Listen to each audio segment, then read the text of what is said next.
रिंकू राजपूत जी। राधा राधा गुरुदेव। राधे राधे महाराज जी, आपके चरणों में कोटि कोटि प्रणाम। महाराज जी, मैं पिछले कुछ समय से आपका सत्संग सुन रहा हूँ। अभी 5 साल से पिछले अमेरिका में WWE में रेसलर हूँ। अब माता पिता नहीं रहे इस दुनिया में, बट मन होता है कि उनकी भक्ति नहीं कर पाया। गुरुदेव, आप मेरे सपने में आए थे और नाम दिया। महाराज जी, अभी मेरे मन में ऐसा आ रहा है कि मैं अमेरिका में रह के रेसलिंग करूं या भारत आकर भक्ति करूं और भारत भूमि की सेवा करूं। महाराज जी, कुछ समझ नहीं आ रहा, आप कृपया मार्गदर्शन करें, क्या आगे का निर्णय लूं। देखो, हमारी दृष्टि में चाहे अमेरिका हो, चाहे भारत हो, या कहीं भी विश्व में, हमारे ठाकुर जी का ही सारा वैभव है। अनंत ब्रह्मांड उन्हीं के हैं। सकल भूमि गोपाल की, या में अटक कहा। कहीं भी रहो, प्रभु के होके रहो। माता पिता के रूप में, सारे जगत के रूप में मेरे ही ठाकुर जी महाराज विविध रूपों में खेल रहे हैं, दूसरा कोई है नहीं। शरीर बल ये टिकाऊ चीज नहीं है। आज है, कल शरीर नहीं रहेगा। आज शरीर स्वस्थ है, कभी अस्वस्थ भी होगा, क्योंकि ये मरण धर्मा शरीर है, परिवर्तनशील है। महाबल भगवान का आश्रय है। सब बलों के केंद्र महाबल भगवान है, उनसे बढ़कर कोई नहीं है। देखो ना, 7 वर्ष की अवस्था के हमारे ठाकुर जी महाराज 21 किलोमीटर अब भी गिरिराज जी हैं। 7 दिन 7 रात ऐसे 21 किलोमीटर गिरिराज जी को कोई है इनसे बलशाली वाला? 105 फण वाला कालिया पूरे काली देह को जहर से युक्त कर दिया कि ऊपर से पंछी भी निकले तो मर के गिर जाए, ऐसी उसकी गैस जहरीली। कूद गए जल में और उसके मान का मर्दन करके रमणक द्वीप भेजा और अपने श्रीअंग के स्पर्श से पूरे जल को अमृतमय कर दिया। देखो, महाबली है ना। सांप के फण पर नृत्य किया, ऐसा कोई है नाचने वाला? कोई।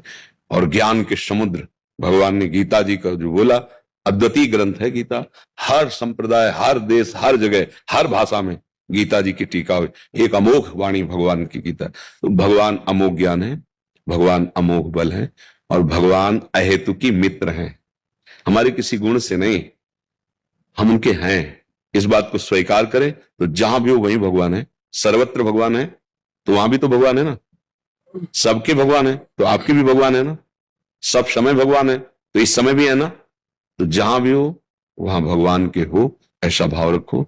जो बल, जो आपको बुद्धि दी है, समाज सुख में लगाओ, समाज सेवा में लगाओ। जिससे दूसरों को सुख पहुंचता है वो भजन ही माना जाता है। परहित सरिस धर्म नहीं भाई। जिसमें दूसरों को लाभ मिले, सुख मिले, आनंद मिले, हमें पीड़ा मिले कोई बात नहीं, पर दूसरों को सुख मिले, उसी को धर्म कहते हैं।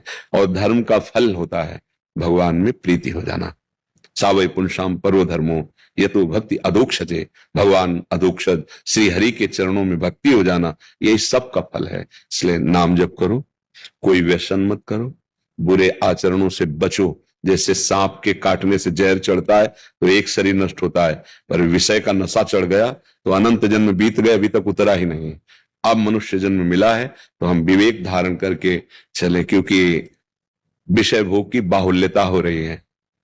इंद्रिय और मन को विषयों में सुखानुभूति ये भ्रमात्मक होती है, और इसी को हम सुख मानकर विचरण कर रहे हैं। अब धर्म का शासन, भगवान का शासन, गुरु का शासन, ये कोई स्वीकार करना नहीं चाहता।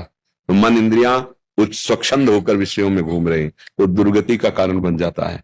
इसलिए प्रार्थना है, कहीं भी रहो भगवान के होके रहो, भगवत स्मरण परायण रहो। और जब आपको लगे कि लौकिक उन्नति कोई उन्नति नहीं है तो भाग्य हो। ये परम पावन देश भारत है, इसकी समानता त्रिभुवन में कहीं नहीं हो सकती। भगवान के विविध अवतार यहाँ हुए, जहां की नदी भी जगत को पावन करने वाली है। गंगा, यमुना, नर्मदा, सरयू, गंगोत्री, कितने बड़े बड़े तीर्थ, प्रयागराज, काशी, अयोध्या, मथुरा, मतलब आप देखो त्रिभुवन में भारत जैसा ये कोई हमारा देश, इसलिए हम कह रहे हैं ऐसा नहीं। जहां भगवान के विविध अवतार, जहां भगवान की पावनता छाई हुई है। तो अगर हम भारत देश में वास करते हैं तो मानो हम बहुत बड़े तीर्थ में वास कर रहे हैं। ये हमारा देश बहुत पवित्र देश है। अब बाहरी आचरणों का अनुकरण देखो, हर जगह गुण दोष है। हमें नहीं कहते कि बाहर दोष ही दोष है, गुण है। बाहर के विज्ञान को स्वीकार करो, बाहर की जो प्रवीणता है उसको स्वीकार करो। कैसे व्यापार किया जाता है, कैसे समाज को सुख प्रदान किया जाता है, अगर वहां गुण मिलते हैं वो स्वीकार करो। अच्छी से अच्छी पढ़ाई पढ़ो, अच्छे से अच्छे डॉक्टर बनो, अच्छे से अच्छे वैज्ञानिक बनो, पर जो दोष है उसे क्यों स्वीकार करो? हमारा देश धर्म से चलने वाला है, व्यभिचार प्रवृत्ति नहीं कि आज आपके साथ कल आप। ये हमारे देश के वासियों का स्वभाव नहीं रहा। एक बार स्वीकार किया तो आजीवन निर्वाह किया। तो हम बाहर की उन गंदी बातों को न स्वीकार करें जो हमारे देश हमारे धर्म के प्रतिकूल हैं। बाहर भी ऐसे गुण हैं जिनको हम मान लो एक अच्छे डॉक्टर बन गए, बाहर से पढ़ के आए तो हमारे देशवासियों की सेवा बन गई ना, आप अच्छे वैज्ञानिक बन गए तो हमारे भारत की उन्नति होगी। तो बाहर हम जाएं पर अपने देश और अपने धर्म को पूर्ण करने के लिए, ना कि उसका नाश करने के लिए। आज हम लोगों की बुद्धि बदल रही है, इसलिए हमारा पतन हो रहा है। नहीं तो हम दूसरों को अनुकरण करना है तो उसके अच्छे गुण लो, उन गुणों को स्वीकार करके अपने देश में उसका विस्तार करो, बुराइयों को खोलो। हमारा देश जो है ये शास्त्र संयम में चलने वाला है, सदैव धर्म गुरुओं से ये शासित रहा है। अगर देवराज इंद्र तो बृहस्पति जी, चक्रवर्ती सम्राट दशरथ जी तो वशिष्ठ जी, परम ज्ञानी जनक जी तो सदानंद जी, ऊपर शासन रहा है भागवतिक महापुरुषों का। इसलिए मंगलमयी सुख भूमि, एक एक जन में प्रेम, एक एक जन में ज्ञान, एक एक जन में धर्म विराजमान। आज न तो हम धर्म को समझ रहे हैं, न भगवान को समझ रहे हैं, ना अपनी हमारा क्या कर्तव्य है उसको, तो फिर वो दुख ही प्राप्त होगा। चाहे जितना हम धन कमा ले, चाहे जितना सम्मान हमें मिले, अंतिम हमारी दुर्गति होगी। अगर हम धर्म से चलने, ज्यादा धन नहीं है, ज्यादा लोग नहीं जानते हैं, पर जिसने लोगों को प्रकट किया वो भगवान जानता है, बस बात बन गई। सबका महेश्वर वो हमें जान गया कि मेरा बच्चा है, हो गया हमारा कल्याण। तो हमें भगवान को लक्ष्य में रखना है, जहां भी जब भी जैसे भी रहो, भगवान नाम भगवद आश्रय, और जब आपको लगे तो लौट आओ। ये आपका देश, इसकी जोड़ कहीं नहीं है, इसकी जोड़ कहीं नहीं। भारत एक पवित्र देश है। अब यह कि हर जगह गुण दोष रहता है, तो जो दोषों को स्वीकार किए हुए हैं वो किसी धर्म के नहीं होते, किसी देश के नहीं होते। जो अधर्मी पुरुष होता है उसको कोई धर्म नहीं होता है, उसका कोई संप्रदाय नहीं होता, वो किसी देश का नहीं, वो अपने देश का नाश कर देगा, क्योंकि अधर्म है। जो धर्म को नहीं जानते हैं, अधर्म में ही रुचि रखते हैं, वो किसी देश के प्रिय नहीं होते, वो किसी धर्म के प्रिय नहीं होते, उनका कोई धर्म नहीं होता, उनका विनाश ही धर्म होता है। क्योंकि अधर्म का परिणाम विनाश ही है, वो जो मिलेगा उसका विनाश करेंगे, स्वयं का विनाश करेंगे। तो हमें धर्म से चलना है, और जब ऐसा लगे तो भारत परम पवित्र देश है, हम अपने देश में प्राण त्यागे, अपने देश के लिए प्राण त्यागे, यही हमारी अंदर चाह होनी चाहिए ना। हाँ, हम जैसे भगवान को प्यार करते हैं ना, ऐसे हम अपने देश को प्यार करते हैं। जब हमें आर्मी के जवान ऐसे, तो हम उनको संत की तरह आदर देते हैं कि आप हमारे देश के लिए पहाड़ों में गर्मी सर्दी और कभी भी गोली लग सकती है, आप अपने परिवार से दूर रह करके, सालों हो जाते हैं वो अपने परिवार में नहीं पहुंचते हैं, तो हम उनको प्रणाम करें। इसीलिए हमें देश प्यारा है। जिस देश में हमें जन्म मिला, जिस देश में हमें ये भगवत आराधना करने का अवसर मिला, वो भूमि हमारे लिए भगवान के समान है। अगर हम ऐसी जगह पैदा होते जहां जन्म से ही विलासिता देखने को मिलती, तो क्या हम ब्रह्मचर्य रहते, क्या हम साधना करते? हम उसी विलासिता में बह जाते। तो भगवान ने हमें ऐसे देश में जन्म मिला दिया जहां धर्म की प्रधानता है, ऐसे जनों के बीच में रखा जहां धर्म का ज्ञान होता है। इसलिए भारत देश तो महान है ही। हम लौकिक दृष्टि से नहीं कह रहे, परमार्थिक दृष्टि से कह रहे। तो जब तक आपको लगे तब तक भगवत भाव करके वहां रहो, नहीं अपने देश में आ जाओ, अपने देश में कोई कमी नहीं है। अपने घर की नमक रोटी बहुत अच्छी लगती है, दूसरा कब, जब देश प्रियता होगी तो वो एक अलग होता है। जैसे कोई तिरंगा लिए और तो हमें गर्व होता है, ये हमारे देश का प्रतीक है, तो एक सुख मिलता है। ये मातृभूमि, हमारा मातृभूमि कोई गांव नगर नहीं है, ये पूरा देश हमारी मातृभूमि है, पूरा देश हमारा परिवार है। ये सुखी है, धर्म से चल रहा है। तो हमारे संत जन जो भजन करते हैं वो अपने लिए नहीं करते। जैसे परिवार का बड़ा आदमी अपने लिए थोड़ी कमाता है, पूरे परिवार के लिए कर। तभी संतों का हृदय बोलता है, सर्वे भवन्तु सुखिना, सर्वे सन्तु निरामया, सर्वे भद्राणि पश्यन्तु मां कश्चित् दुःखभाग्। मां माने नहीं, किसी को कभी भी दुख न प्राप्त हो, सब स्वस्थ रहे, सब सुखी रहे, क्योंकि सब मेरा परिवार है।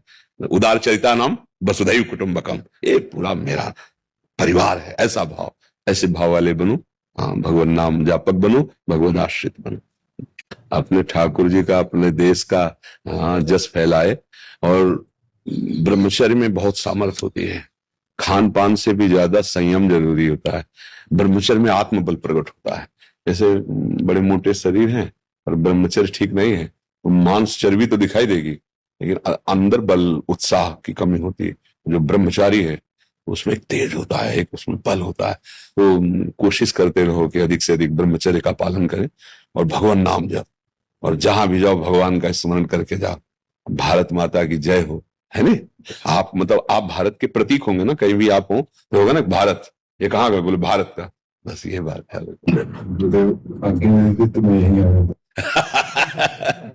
अब हम भी चाहेंगे कि हमारे देश का जितना नाम प्रकाशित कर सके, आप देश के प्रतीक बनेंगे। आप अपने बल को बढ़ाएं, भाव को बढ़ाएं, और दिखाई दे कि भारत में भी वीर हैं, भारत में भी बलवान हैं। ऐसे बल को जागृत कीजिए, तो आप जहां भी हैं भारत की जय हो, है नहीं? हाँ, आप हमारे देश के प्रतीक हैं। मतलब बाहर कहीं भी हो तो यही तो होगा ना, भारतीय है।